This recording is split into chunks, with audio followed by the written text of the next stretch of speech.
안녕하세요, 멜로디입니다.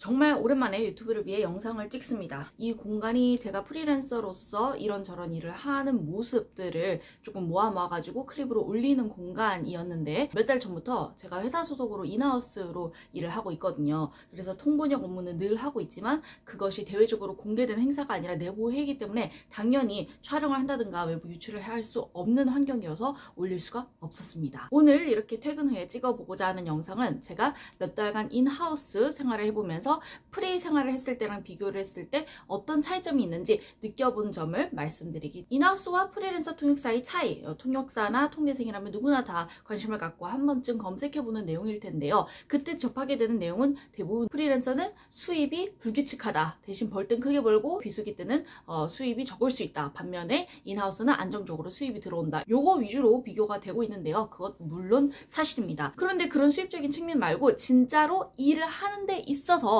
느껴지는 차이가 있어서 짧은 경험이지만 어쨌든 제 경험에 비추어서 비교해서 말씀드리겠습니다. 통번역 난이도입니다.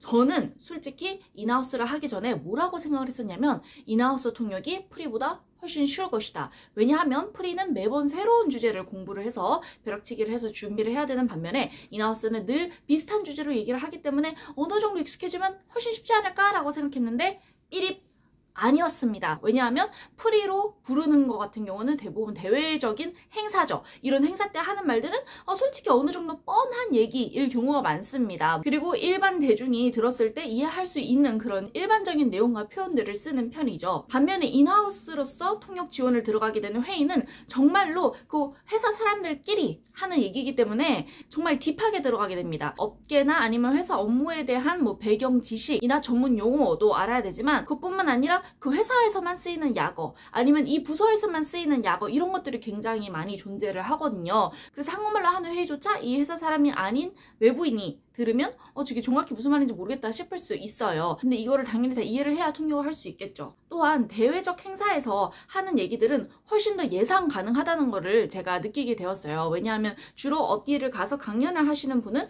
최근에 다른 곳에 가서도 강연을 했을 가능성이 높은데 유튜브에 최신 영상을 검색을 해보면 비슷한 주제로 얘기한 거를 한번 들어볼 수 있는 가능성이 높거든요. 알려진 인물들이 강연을 하거나 아니면 연설을 하는 경우가 많고, 아니면 아예 자기가 말할 내용을 미리 써서 와서 읽는 분들도 많이 계시잖아요. 하루라도 일찍 그 글을 받아볼 수 있는 경우도 있고, 아니면 하다못해 행사장에 한 2시간 일찍 도착을 해가지고 혹시 써놓은 스크립 없으실까요? 이렇게 받아볼 수가 있거든요. 그렇지만 인하우스로서 들어가는 회의는 정말로 짜여져 있는 연설이 아니라 정말로 그 자리에서 얘기를 하는 회의이기 때문에 이렇게 미리 스크립을 받아볼 수 없어요. 심지어 PPT 같은 경우도 저는 회사 소속이 되면 그 회사 내부에 있는 자료이기 때문에 훨씬 더 빨리 공유받을 수 있을 거라 생각을 했거든요. 원래 프리랜서 통역사들이 통역 하나 잡히면 제일 간절하게 바라고 계속 행사 측을 귀찮게 굴면서 요구를 하는 게 자료 달라잖아요.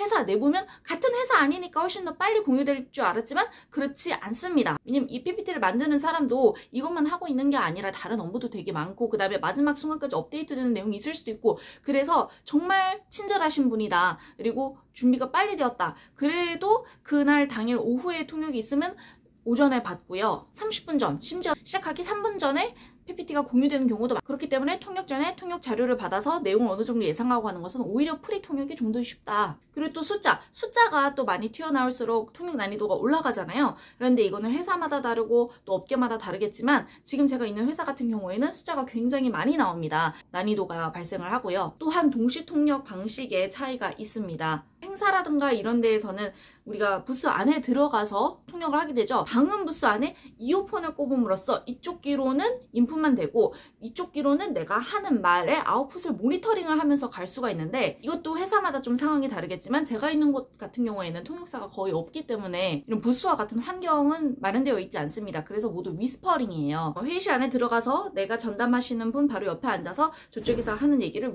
그러다 보니까 양쪽 귀로 인풋이 되고 또 양쪽 귀로 제가 하는 말이, 그런 점에서 좀 더 집중을 해야 되는 면이 있고, 그리고 회의가 30분일 때도 있고 2시간일 때도 있지만 부스에서 하듯이 15분씩 왔다 갔다 이렇지는 않습니다. 그냥 제가 쭉 담당하는 것입니다. 그런 면에서 체력적으로 조금 더 난이도가 있다고 느껴지는 부분도 있는 것 같아요. 그렇다면 인하우스를 함으로써 느끼게 된 의외의 장점들이 무엇이 있을까요? 안정적인 수입, 아니면 규칙적인 생활 외적으로 생각보다 굉장히 재밌다, 흥미롭다, 흥미롭다라는 겁니다. 저는 사실 제 성향상 인하우스가 안 맞는다 생각을 해서 들어갈 거란 생각을 못 했었거든요. 인하우스에 들어가서 지루하지 않을까라 생각하는데 네, 지루하기에는 너무너무 알아야 될 것이 많습니다. 사실 진짜 인하우스 통역을 완벽하게 해내기 위해서는 제가 느낀 게 기본적인 통역 실력이나 영어 실력 도 중요하지만 그것보다 훨씬 더 중요한 변수가 얼마나 이 실무에 대해 많이 알고 있는가더라고요. 아주 구체적으로 이 회사의 이 부서의 이 회의에 관련해서 내가 히스토리나 아니면 자질구레한 디테일을 얼마나 많이 알고 있는가, 업무에 대해서 완벽하게 아는 그 순간이 언제쯤 올까? 언제쯤 그날이 오지? 나는 너무 갈 길이 멀다. 이런 생각 매일매일 합니다. 그래서 알아야 될 게 생각보다 굉장히 많다, 무궁무진하다 라는 점에서 지루할 틈이 생각보다 없더라고요. 저는 성격상 어떤 일을 그냥 해! 라고 하면 할 수 있는 사람이 아니에요.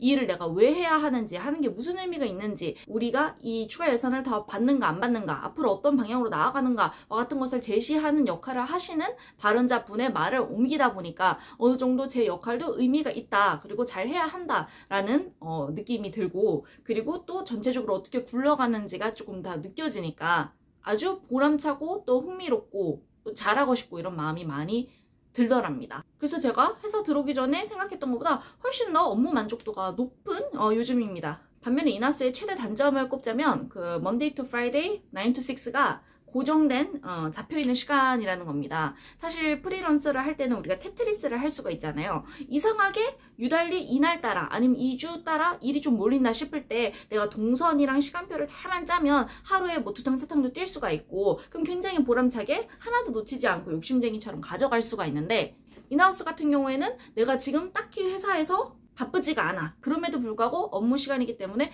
회사에 앉아 있어야 되고 사무실을 지켜야 되고, 그래서 그 시간에 갑자기 급하게 들어오는 프리 일들을 다 포기하게 된다는 겁니다. 물론 포기라고 생각을 하면 안 되죠. 그 시간만큼 내가 회사에 있는 게 제가 받는 월급에 포함된 시간이고 그렇기는 하지만 그래도 조금 아쉽긴 하더라고요. 이게 아시다시피 건당 페이가 크잖아요. 그래서 만약에 오늘 뭔가 기회가 있었는데 놓치게 됐다 그러면 이게 돈이 얼마야 이렇게 생각을 하게 되는 게 어쩔 수 없는 인간의 심리인 것 같습니다. 그리고 너무 웃긴 게 제가 애초에 인하우스를 들어가려고 했던 이유가 이상하게 올해 2월 저한테 들어오는 일도 없고 뭐 열심히 찾아보려고 해도 딱히 찾아지지가 않았는데, 제가 회사에 딱 들어가자마자 한 2주차 되니까 어떻게 알았는지 세상 사람들이 갑자기 선생님 통역사님 지금 와주실 수 있으세요? 다음 주 이거 가능하세요? 이런 일이 너무 많이 들어오는 거예요. 통역뿐만 아니라 뭐 강의, 컨설팅, 뭐 컨텐츠 촬영 이런 일까지 해서 제가 이 회사 들어온 후에 못 받은 일이 10개가 넘는 것 같아요. 그래서 그런 것들을 동시다발적으로 다 같이 가져가는 게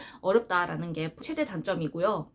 네, 그럼 여기까지 인하우스와 프리랜서 통역사의 업무 비교, 그리고 장점과 단점 비교를 해보았는데요. 앞으로 갈 길을 정하려는 분들에게 도움이 되셨으면 좋겠네요. 혹시 이 영상을 보시는 통역사분들 중에서 인하우스 혹은 프리 경험이 개인적으로 있으신데 제 생각에 뭐 동의, 공감을 하는 부분이나 아니면 비동의하는 부분이 있으시다면 또 저랑 다를 수가 있으니까요. 경험치가. 그걸 댓글로 남겨주시면 아주 제가 열심히 읽겠습니다. 네, 그럼 여기까지 할게요. 안녕!